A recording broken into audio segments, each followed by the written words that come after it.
capítulo 11 de Primera de Corintios, capítulo 11, abrimos las luces.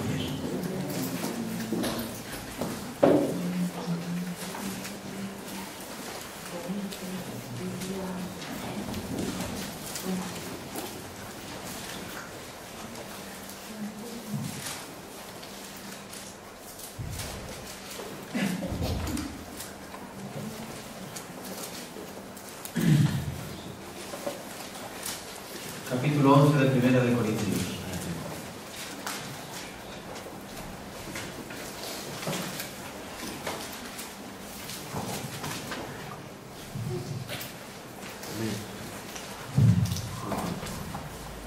Vamos a enseñar la palabra del Señor. Gloria a Dios.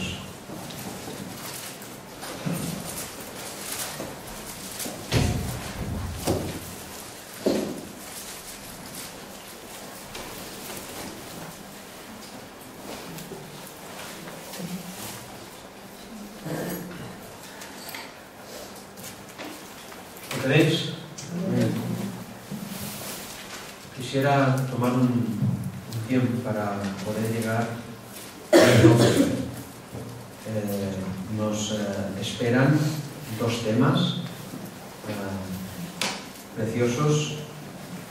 Uno es el culto público y lo otro la cena del Señor. Intentaremos resumirlos lo más que podamos para que tengamos entendimiento acerca de lo que el apóstol Pablo ministró a la iglesia en Corinto, pero también, por ende, a la iglesia universal. Amén. Dice así la palabra de Dios. Os alabo, hermanos. Leeremos hasta el 16 y luego leeremos lo demás. Os alabo, hermanos, porque en todo os acordáis de mí. Retenéis las instrucciones tal como os las entregué. Pero quiero que sepáis que Cristo es la cabeza de todo varón, y el varón es la cabeza de la mujer, y Dios la cabeza de Cristo. Todo varón que ora o profetiza con la cabeza cubierta afrenta su cabeza, pero toda mujer que ora o profetiza con la cabeza descubierta afrenta su cabeza, porque lo mismo es que si se hubiere rapado.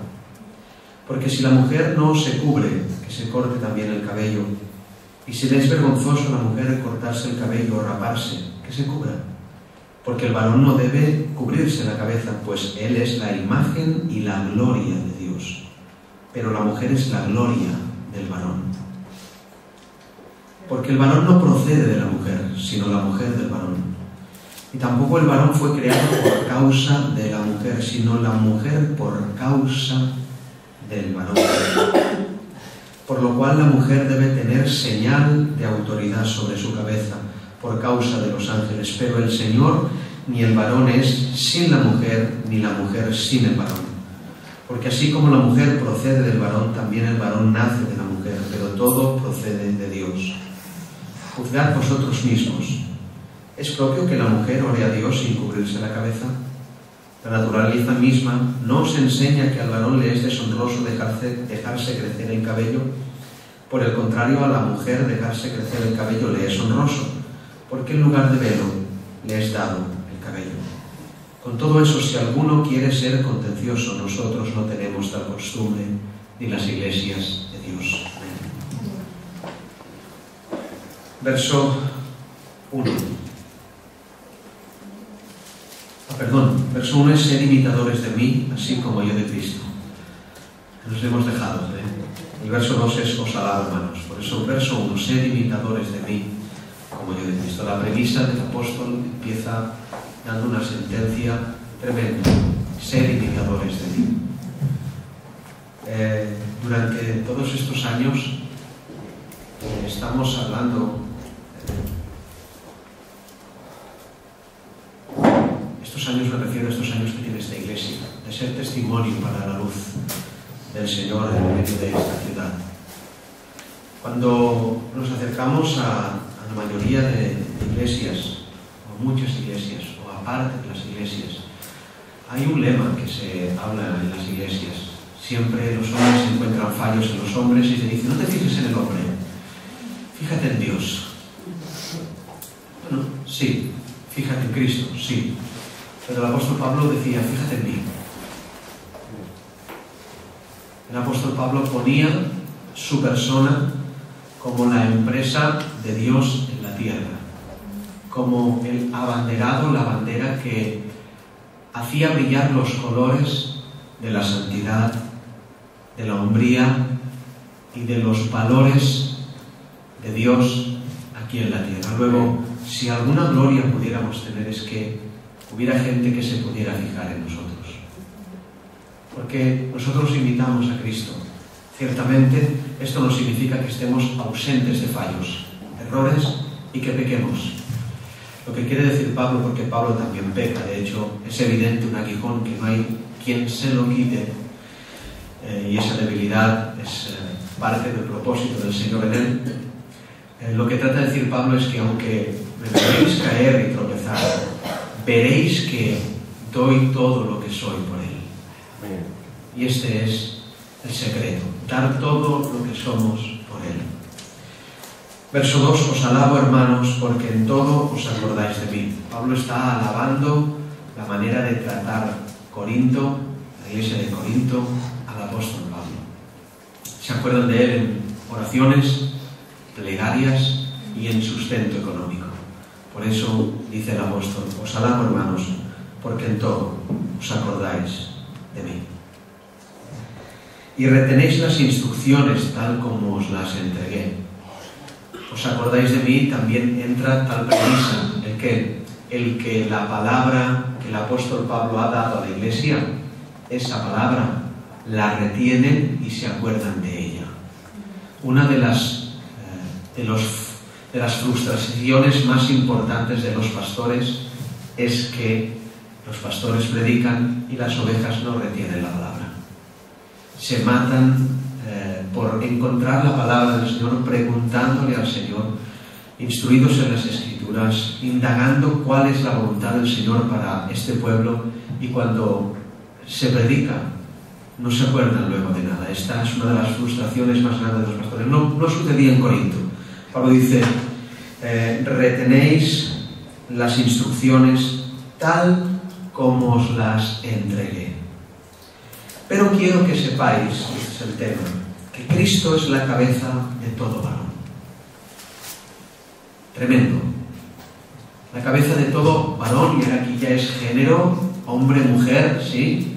No especie, hombre, género, hombre, mujer. Cristo es la cabeza del varón. Cristo no es la cabeza de la mujer. A no ser que esté soltera. ¿Habéis entendido? Cuando una mujer se casa, y esto me encanta hablar todo esto porque esto no es cultura ni tenemos una raíz cultural que la tenemos que ministrar sutilmente. No, si dijera la Biblia otra cosa, diríamos otra cosa. Pero la Biblia dice esto: Cristo es la cabeza de todo varón. Amén. Lo dice la Escritura. No dice que es la cabeza de las mujeres, de las hermanas. La Biblia dice que la cabeza de las hermanas es el varón. Amén. Y no lo digo yo, ni esto es machismo, ni es querer someter a las mujeres a nada. Es Biblia. Amén. Y por más que se modernice el Evangelio, no podrán arrancar estas palabras de la Escritura. No podrán quitarlo jamás. Los neopredicadores que salen ahora y las apóstolas que salen ahora no podrán arrancar jamás esto de la palabra de Dios. Aleluya. Y el varón es la cabeza de la mujer y Dios la cabeza de Cristo. Y ahora hay un tema, un problema doméstico que se presenta en la iglesia. Un problema doméstico que debemos interpretar hermenéuticamente. ¿Qué es hermenéuticamente? Disponiendo nuestras interpretaciones a la luz de la historicidad de la palabra y de la situación histórica de lo que está hablando aquí. La situación histórica era comprometida. Por norma, en casi todas las culturas, había una disposición de que cuando una mujer estaba casada, la mujer, y esto no lo digo yo, He estado mirando comentarios para no equivocarme. Me dicen los comentaristas, entre ellos Barclay, que es un gran comentarista acerca de estas cosas. La mujer casada, cuando se casaba, solía poner un velo, que eso mostraba una sumisión a un hombre, una pertenencia a un marido, y era señal de respeto, honor y protección. Eso era la norma en aquel tiempo, por aquellas edades, que se solía hacer ya socialmente. No estamos hablando de religiosamente, sino socialmente. Y hay un problema de la Iglesia, que se pregunta si es lícito o no a la mujer quitarse el velo o que entren mujeres sin velo en las congregaciones. Ahora Pablo toca el tema. Todo varón que ora o profetiza con la cabeza cubierta, y está hablando de velo siempre. Velo, un varón con velo no pega. No está hablando de, por ejemplo, el talit hebreo. No está hablando de eso. Porque si no se equivoca toda la palabra. Está hablando de velo en sí mismo, velo. Todo varón que ora o profetiza con la cabeza cubierta afrenta su cabeza, pero toda mujer que ora o profetiza con la cabeza descubierta afrenta su cabeza. Recordemos quién es la cabeza del varón. ¿La cabeza del varón quién es? Cristo. ¿Quién es la cabeza de la mujer? ¿A quién afrenta el varón cuando cubre su cabeza con un velo? Afrenta a Cristo. ¿A quién afrenta la mujer cuando no cubre la cabeza con un velo? Al varón. Qué sencillo, pero es complejo al mismo tiempo. Y quizás esta enseñanza proponga en el corazón de algunas de ustedes de ponerse velo. Gloria a Dios. Amén. Gloria a Dios. Gloria a Dios. Pero toda mujer que ora o profetiza con la cabeza descubierta afrenta su cabeza porque lo mismo es que si se hubiera rapado. Socialmente, raparse la cabeza era un motivo de afrenta, es decir, de vergüenza, es decir, de que había pasado algo con esa mujer, algo indigno, algo que no era conforme a la norma. Porque si la mujer no se cubre, que se corte también el cabello, y si le es vergonzoso, ¿lo veis? A la mujer cortarse el cabello, raparse, que se cubra. Es decir, Pablo está hablando acerca de este problema doméstico y dice que se cubra. Ahora quiero que estéis bien atentos. Esto es hermoso, precioso esta enseñanza, porque un problema doméstico es ministrado por medio de principios eternos. Apuntad esto en vuestro corazón. Y a vosotros que ya no tenéis bolis ni libretas, bueno, vosotros os lo perdéis. Un problema doméstico es ministrado por el pastor con principios eternos. Ahora podríamos plegar ya, porque esta enseñanza es tremenda. Voy a repetirlo. Un problema doméstico lo ministra el pastor de la iglesia, el apóstol Pablo, por medio de principios eternos. Ahora, ¿qué enseñanza nos da esto a nosotros? Bien fácil. Que sus problemas domésticos en su casa sean ministrados por principios eternos. Que no sea ministrado por un principio cultural, que no sea ministrado por un principio social, que no sea ministrado por un psicólogo, sino por un principio eterno. ¿Qué principio eterno usa el apóstol Pablo para ministrar este problema? Verso 7. Porque el varón no debe cubrirse la cabeza, pues él es imagen de Dios. Cabe destacar, y nos dice la misma palabra, nos está diciendo que seguramente muchas mujeres no querían ponerse el velo y decían, pues si somos hermanos que también se lo pongan los hombres. Pero Pablo dice, porque el varón no debe cubrirse. Por eso en el principio la doctrina que da es que sepáis que el varón es cabeza de la mujer y Cristo es cabeza del varón. Pone esta escala para que se entienda que el varón no debe cubrirse, porque si se cubre, afrenta la cabeza que es Cristo. Porque el varón no debe cubrirse la cabeza, pues Atención, hermanos, cuidado, cuidado este texto. Porque Él es imagen y gloria de Dios, hermanos.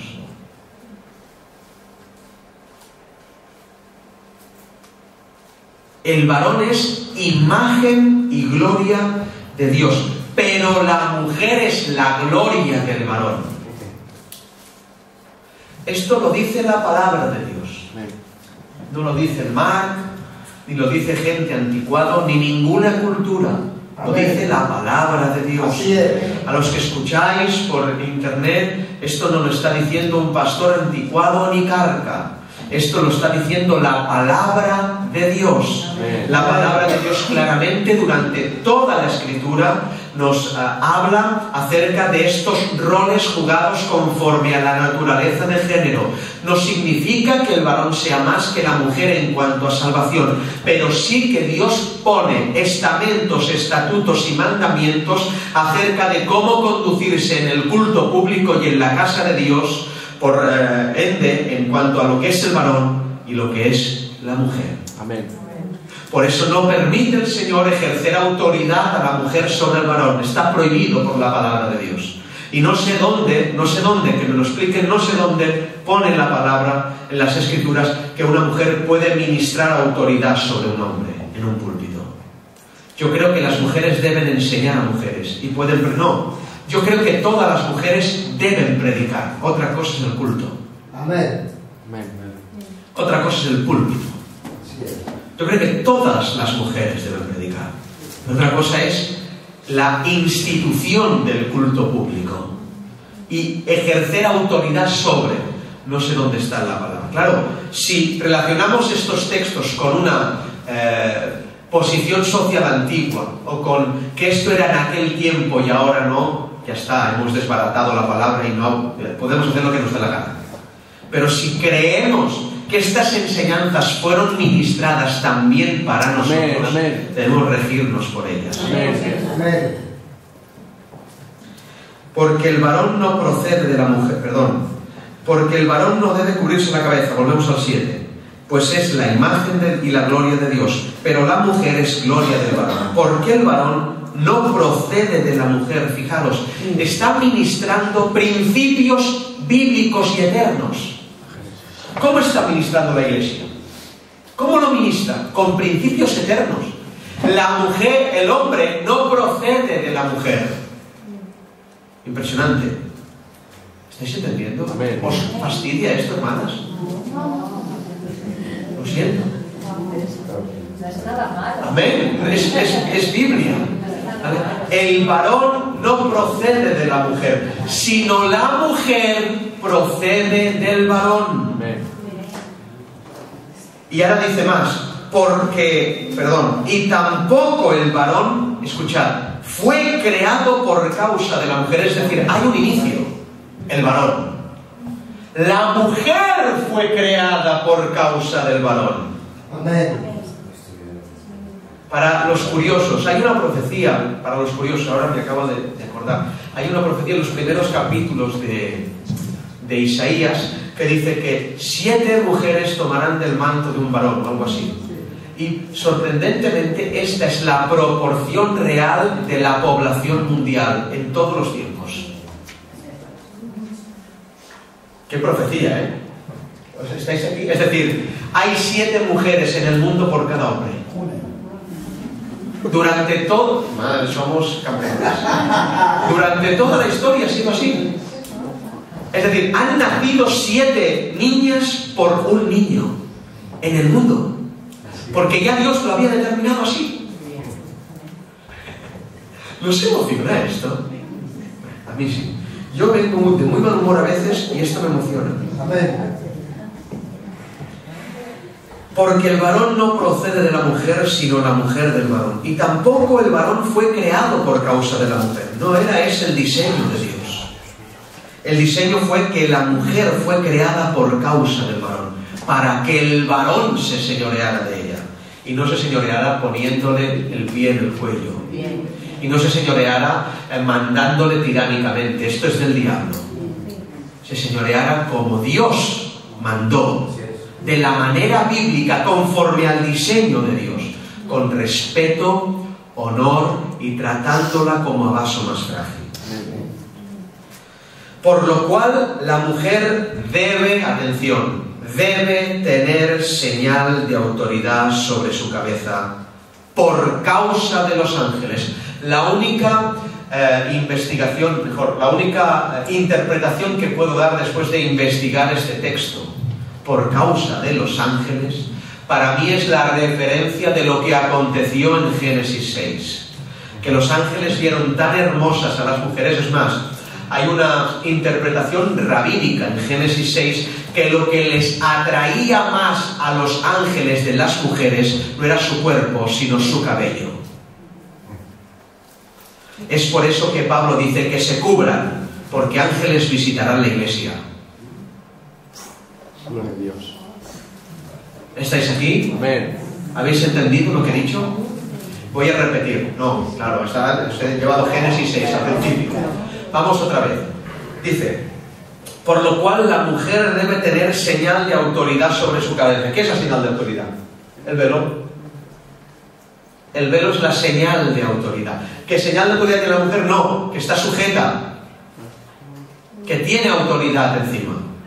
¿Sí? Y dice, por causa de los ángeles. La única referencia que tenemos bíblica para que Pablo diga esto, y no digo que sea así, pero yo creo que es así, la única referencia bíblica es Génesis 6. Los ángeles una vez codiciaron a las hijas de los hombres y se allegaron a ellas. Escrito está. Y dicen los maestros de Israel que no fue el cuerpo lo que codiciaron, sino el pelo. Quizás los ángeles tengan pelo, no lo sé.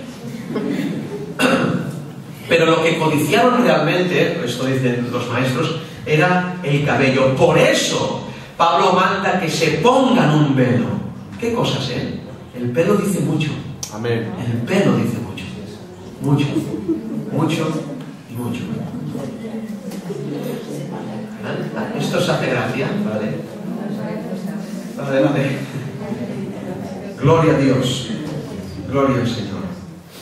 Verso 10. Volvamos a leerlo. Por lo cual la mujer debe tener señal de autoridad sobre su cabeza por causa de los ángeles. Pero en el Señor ni el varón es sin la mujer, gloria a Él, ni la mujer sin el varón. Está diciendo, no os penséis que sois unos machotes, porque sin ellas no sois nada. Lo creo. ¿Lo crees, Pastor Pablo? Amén. Lo creo. Lo creo. Porque así como la mujer procede del varón, es increíble esto, procede, es como si el varón hubiera parido a la mujer. ¿Estáis aquí? Pero fijaros cómo dice ahora. También el varón nace de la mujer. ¿Cómo sabe equilibrar las cosas el apóstol? ¿Cómo da caña a todos y los reúne? Es un genio. Por el Espíritu de Dios, claro. Pero todo procede de Dios. Juzgad vosotros mismos. ¿Es propio que la mujer ore a Dios sin cubrirse la cabeza? Y ahora pone un ejemplo eterno, la naturaleza misma. Dice, la naturaleza misma no os enseña al varón, que al varón le es deshonroso dejarse crecer el cabello. Esto de los hombres pelos largos, la Biblia dice que le es deshonroso al varón dejarse crecer el cabello. Dice la palabra. No es carca ni anticuado. No, estamos hablando de la palabra de Dios. No dice la palabra de Dios. Por el contrario, la mujer dejarse crecer el cabello le es honroso. Y ahora no está hablando del culto. Está hablando de la naturaleza. Por el contrario, la mujer dejarse crecer el cabello le es honroso, porque en lugar de velo le es dado el cabello. No está hablando del culto aquí ya. Está diciendo que Dios manda que se deje crecer el cabello, porque el cabello es como un velo. Pero no está hablando de lo que debe hacer al culto. Lo que debe hacer al culto lo acabo de hablar. ¿Lo pilláis? Lo que debe hacer en el culto público lo acaba de hablar. Porque si no se contradice. Dice debe ponerse, ahora dice no. El cabello es el velo. Es una contradicción. Hay gente que toma este texto para decir no se debe poner velo porque tiene cabello. Yo no lo veo así. Yo veo que lo que está hablando Pablo, una cosa es el culto público y otra cosa es, le es deshonroso al hombre dejarse crecer el cabello, a la mujer le ha dado para que crezca el cabello.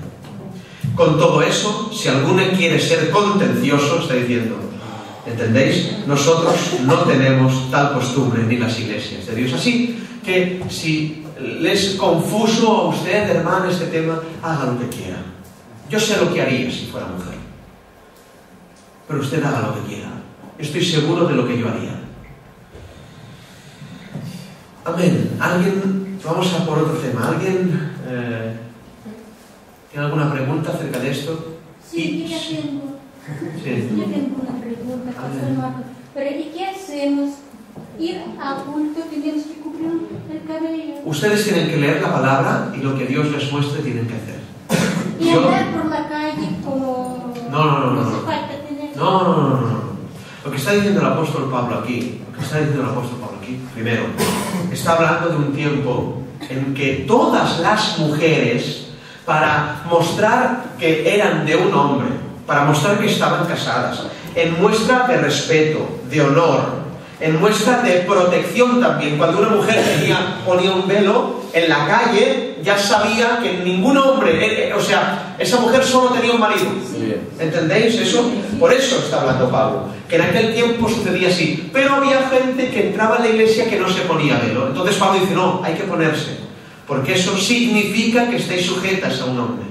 Porque el hombre es la gloria de Dios y la mujer es la gloria del varón. Ahora, a cada cual que le hable el Señor conforme el Señor le hable, no conforme el pastor le hable. Ustedes lean la palabra y interpreten conforme la Escritura. Claro que habrá diferentes opiniones. Yo sé lo que yo haría si fuera mujer y me lo quedo para mí. Pero yo no quiero que ustedes tomen esto como un dogma. El pastor ha dicho que se tiene que ponérmelo, de ninguna manera. El pastor no ha dicho eso. El pastor ha dicho que Pablo dice aquí que se tiene que ponérmelo. La pregunta, ¿y las solteras y las que no tienen marido?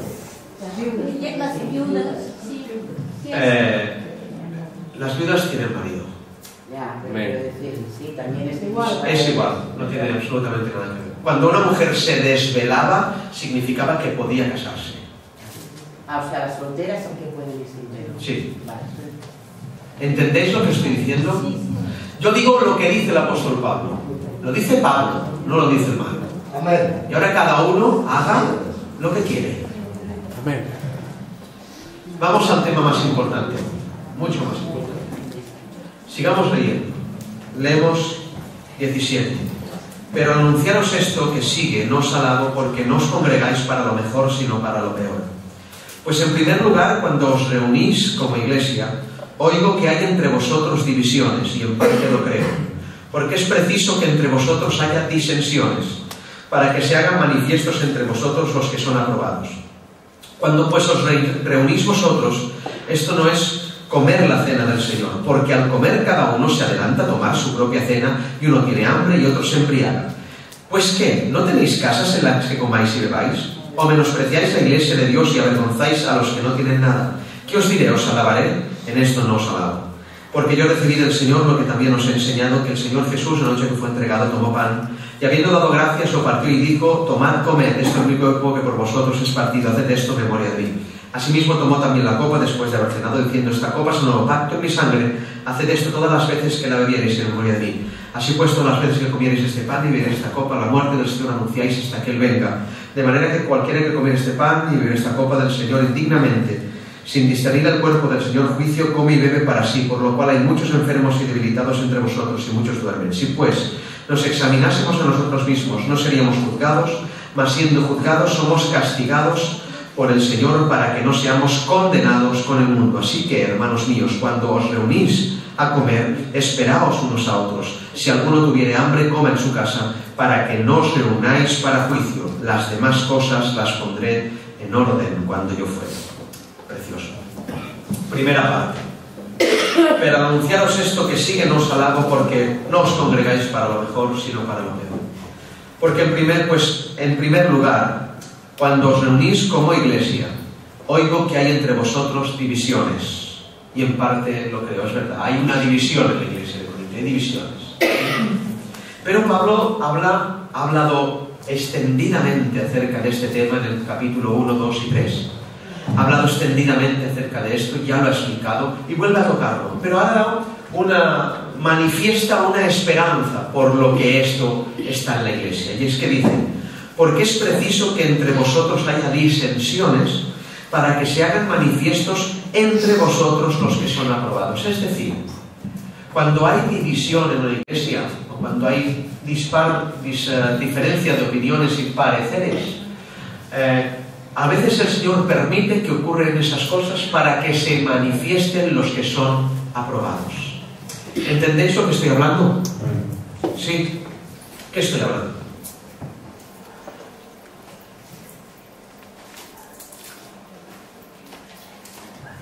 Explícamelo.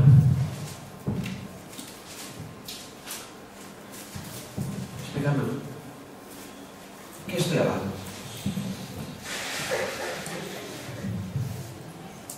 No. Que Dios usa las disensiones entre hermanos para que haya una manifestación de la aprobación y del dedo de Dios designando un vencedor. Dios a veces no da la razón a todos. No lo pilláis, ¿eh? Dios a veces no da la razón a todos. Cuando hay una manifestación de disensión, el Señor a veces otorga su virtud y en función de lo que Él otorga se manifiesta los que han sido aprobados por Él. ¿Entendéis lo que digo? Luego, cuando a veces hay divisiones y disensiones, son muchas veces no promovidas por el Señor, pero sí permitidas por Él para que se manifiesten los que son aprobados. ¿Amén? Amén.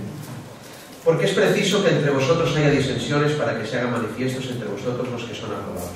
Cuando pues os reunís vosotros, esto no es comer la cena del Señor. Había un desorden magnificado en cuanto a la cena del Señor. Y si, fijaros, cuando leemos la palabra de la Santa Cena, nos imaginamos grandes pecados. No eran grandes pecados, era un desorden en comer la cena del Señor. Se reunían para la cena del ágape y en vez de discernir aquello como algo santo, venían a comer y a beber. Y Pablo se queja de que no hay un discernimiento de lo que era aquello. Comed en vuestra casa y luego venid comidos a comer la cena del Señor. Porque la cena del Señor se come sin hambre. Porque al comer cada uno se adelanta a tomar su propia cena.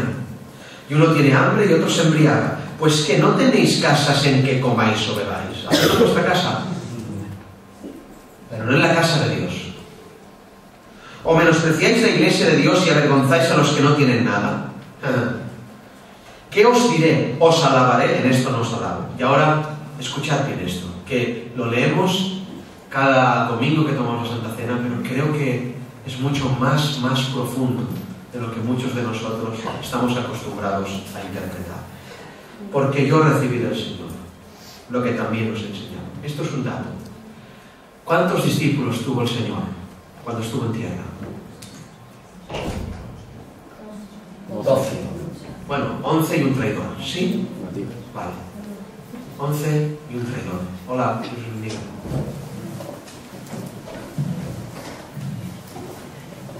Escuchadme. 11 y un traidor. Vale. Así que hace un poco de calor, ¿verdad? 11 y un traidor.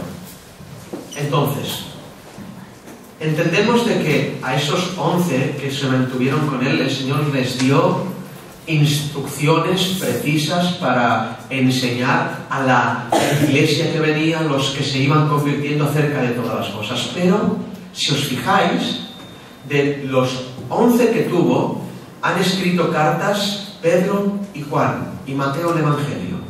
Sin embargo, ni Mateo, ni Pedro, ni Juan son los que instituyen la cena del Señor para la posteridad.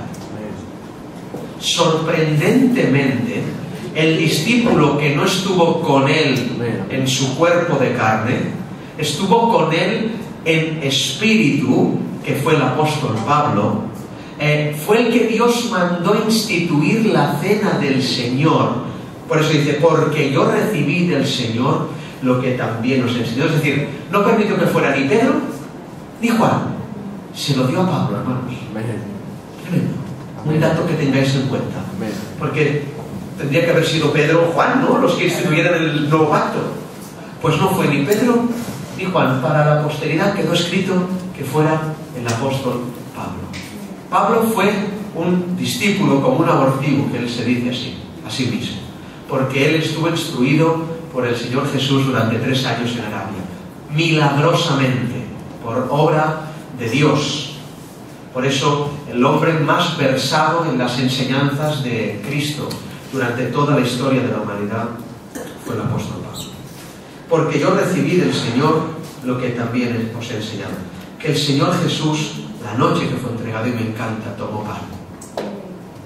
Sonaban las monedas en el bolsillo de Judas, pero él cenó. Cenó e instituyó. Y dio ese nuevo pacto. Por más que las circunstancias sean contrarias, tomemos ejemplo de esto. Cenó, hermanos, instituyó. A pesar de la traición, a pesar de los demonios, a pesar de Roma, a pesar del Sanedrín, cenó e instituyó. Cuando él ya sabía todo lo que iba a pasar, cenó e instituyó. Tomemos este ejemplo. Y habiendo dado gracias, lo partió y dijo: tomad, comed, esto es mi cuerpo que por vosotros es partido, haced esto en memoria de mí. Así tomó también la copa después de haber cenado. La copa se tomaba después de cenar, diciendo: esta copa es el nuevo pacto en mi sangre, haced esto todas las veces que la bebiereis en memoria de mí. Así pues, atención, todas las veces que comiereis este pan y bebiereis esta copa, la muerte del Señor anunciáis, ¿hasta qué? Hasta que Él venga.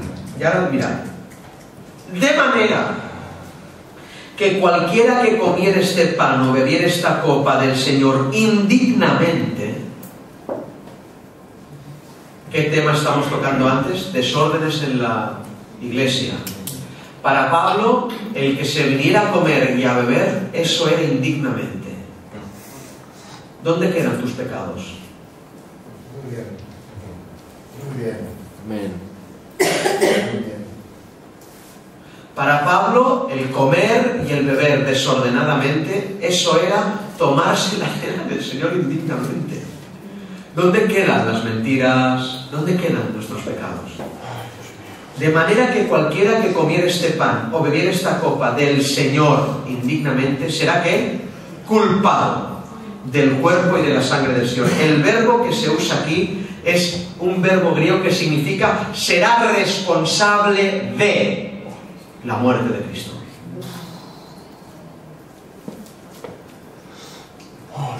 Cuidado, hermanos, Escuchadme, por favor, a vosotras que el día de mañana, si Dios quiere, os bautizaréis, a los que estáis bautizados.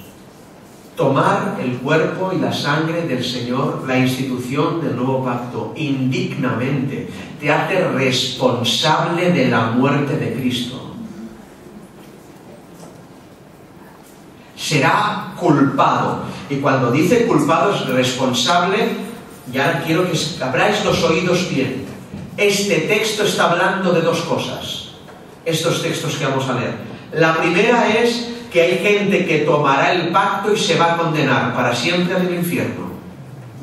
Y la segunda es que hay gente que tomará el pacto y Dios los va a juzgar en la tierra y van a tener enfermedades y van a morir por causa de haber tomado indignamente, pero serán salvos. Otra oportunidad. Escuchad ahora, abrid los oídos, escuchad. Repito, hay gente que está hablando de esto. Hay diferentes verbos, lo he estado estudiando y es maravilloso. Hay diferentes verbos los cuales usa Pablo aquí.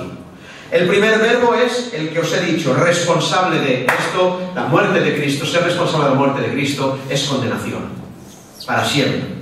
Pero, ahora dice, por tanto, pruébese cada uno a sí mismo, y coma así del pan y bebe de la copa, porque el que come indignamente sin discernir el cuerpo del Señor, juicio, y esto, aquí la palabra juicio es sentencia.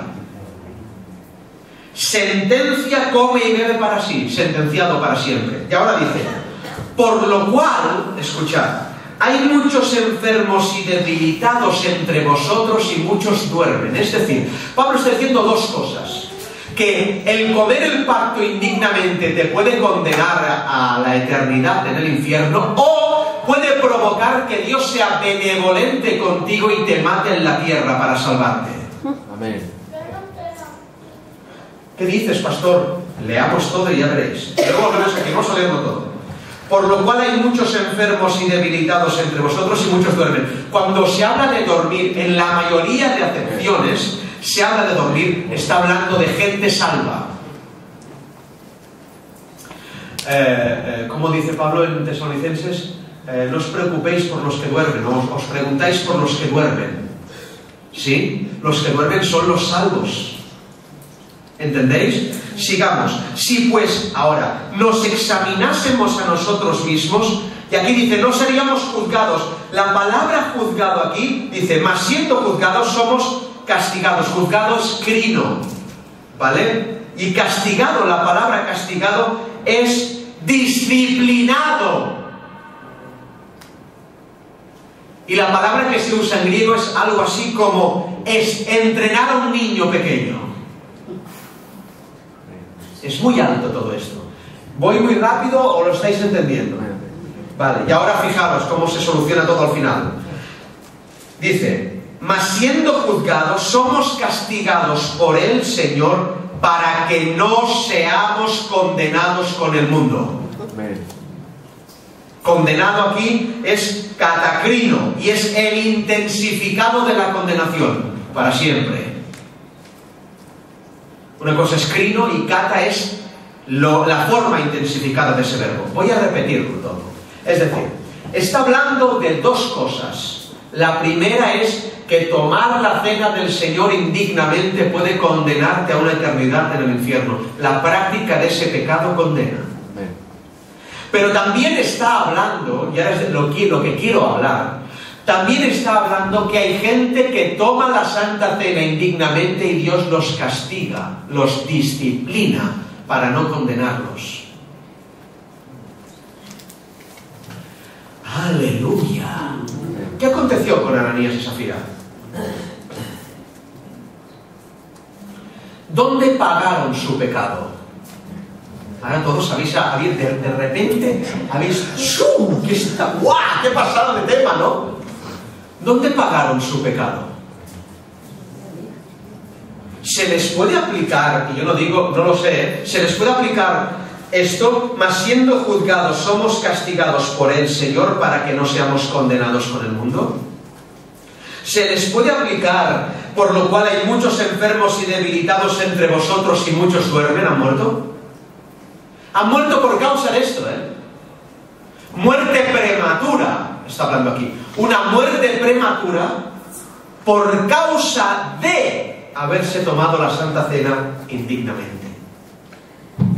Gloria a Dios por las muertes prematuras y gloria a Dios por las enfermedades que son juicios de Dios, que Dios envía tácitamente, lo está diciendo la palabra, no lo digo yo, hermanos. Yo sé que esto es extraño, pero la palabra no es extraña, los extraños somos nosotros, que creemos que Dios es Papá Noel. Y muchos debilitados, a veces vemos a gente en la iglesia, dejadme que me meta aquí, vemos a gente en la iglesia que no hay nada a hacer con ellos. Y siempre debilitados, y siempre así, siempre arrastras y dices, ¿pero qué les pasa? Quizás estén tomando la Santa Cena indignamente, o la tomaron y Dios los castigó. Repito, el verbo castigar en el versículo 32 es disciplinar. Como un padre entrena a un hijo. Disciplinar, castigado. Y muchos duermen. Y muchos duermen. El otro día Richard habló algo en el altar en casa que hicimos, cerca de una sentencia que hay en el Antiguo Testamento en cuanto a padres e hijos. Habló acerca de que había en la ley un mandamiento que era así: si tu hijo es rebelde y no lo puedes enderezar, lo pondrás delante de todo el pueblo y esa rebeldía será castigada con la muerte al niño. ¿Entendéis? ¿Sí? Si no puedes corregirlo, pondrás al niño delante del pueblo y tú lo pondrás entonces el pueblo lo apedreará, y tu niño morirá, y tu hijo morirá. Ese juicio es un juicio de tanta misericordia, hermanos. Lo que está diciendo Dios es, como es rebelde y no hay quien lo corrija, vas a disciplinarlo, voy a disciplinarlo con su muerte para salvarlo. Amén. Estoy hablando barbaridades. Escucha lo que te estoy hablando. Dios es tan misericordioso que aun en el juicio del apedreamiento, apedrea, o sea, ¿sabéis lo que es que un padre coja un hijo y lo ponga delante, matarlo porque es incorregible? ¿Sabe el padre que si muere en esas circunstancias es el juicio que ha puesto Dios para salvarlo? Amén. Pero tú no, tú lo prefieres rebelde sin piedras.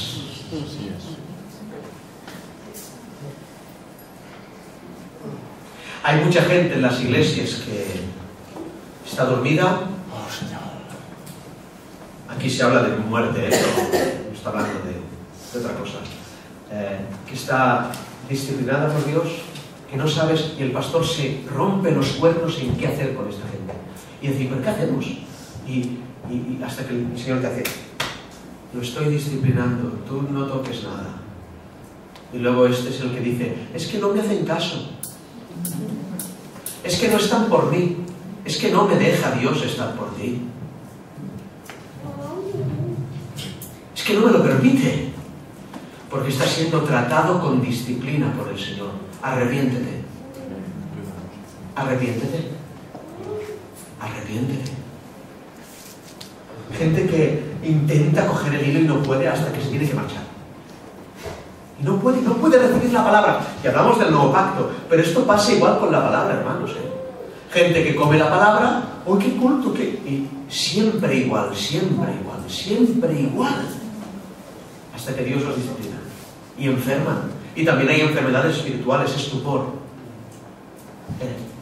Tenemos un Dios que se mueve, hermanos.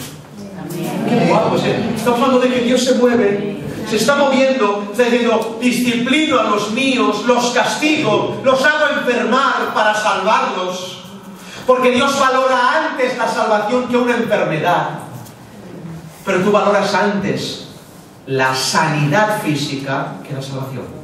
Es un drama un cáncer, no es un drama el pecado. Voy a repetirlo, es un drama un cáncer, no es un drama el pecado. No, un cáncer puede ser la salvación de un alma.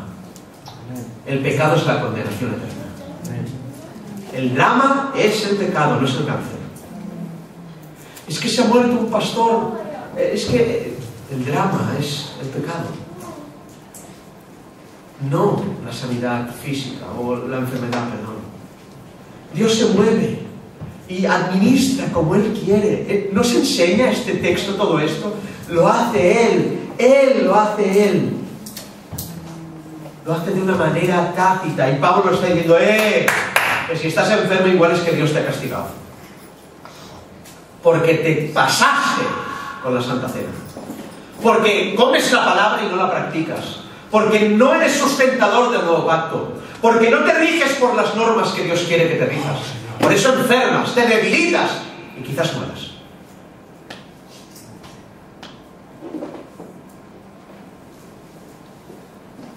Tienen malas temporadas. Si hay una frase que me fastidia, que no es bíblica y que me horroriza, es, ahora no estoy bien con el Señor. Esta frase es del diablo, hermanos. Me voy a poner bien con el Señor ahora. ¿Te vas a poner bien con el Señor ahora?